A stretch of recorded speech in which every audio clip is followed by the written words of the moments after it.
The United States on Friday raised the stakes in its standoff with Turkey over Ankara's deal to acquire a Russian air defense system, laying out a plan to remove the NATO ally from the F-35 fighter jet program that includes immediately halting any new training for Turkish pilots on the advanced aircraft.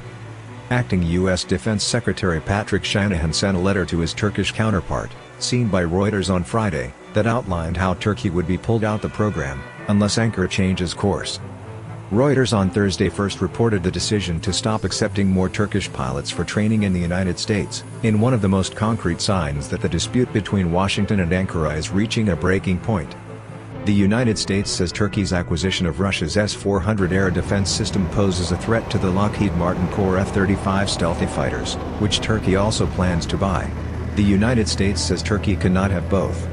Shanahan's letter explicitly states there will be no new F-35 training. It says there were 34 students scheduled for F-35 training later this year.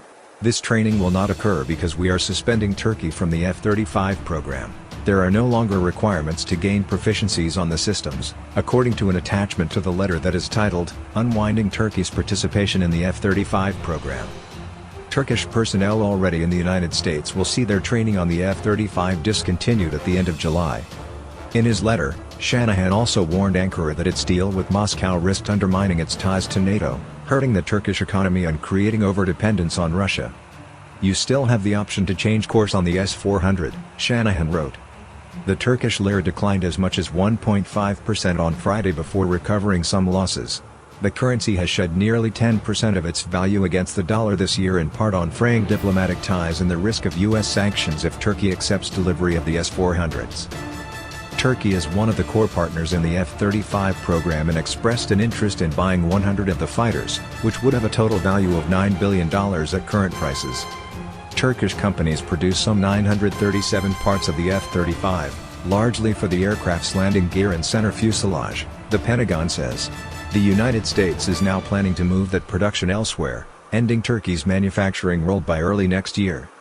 The Pentagon believes that it can minimize the impact on the broader program if Turkey abides by the U.S. timeline.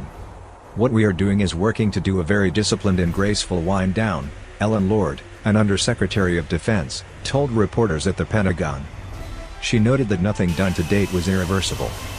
But if Turkey were removed from the F-35 program, the ramifications would be felt far beyond the Turkish Air Force. It would be one of the most significant ruptures in recent history in the relationship with the United States, experts said. Strains in ties between the United States and Ankara already extend beyond the F-35 to include conflicting strategy in Syria, Iran sanctions and the detention of U.S. consular staff in Turkey. Still, Turkey seems to be moving ahead with the S-400 purchase, regardless of the U.S. warnings. President Tayyip Erdogan said on Tuesday it was out of the question for Turkey to back away from its deal with Moscow.